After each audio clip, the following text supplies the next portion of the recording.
here's a little short video on the arrow on the top of a piston. Some folks say that it goes towards the intake. Some folks say that it goes towards the exhaust. Here I have a PK80, and as you can see, the arrow is pointing towards the intake. Here is a Skyhawk cylinder, and it has an arrow on it, and it is pointing towards the exhaust. A good way to tell is to always look at your piston. Right there where the keepers are, there's two little pins. You want those pins on the intake side, not the exhaust.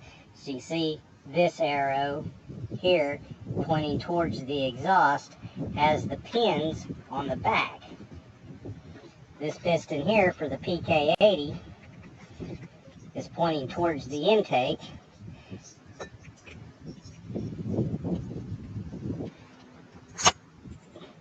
And the pins on it are on the arrow side. The pin always goes towards the intake, not the exhaust. So a lot of times you just need to disregard the arrow. Y'all have a great day.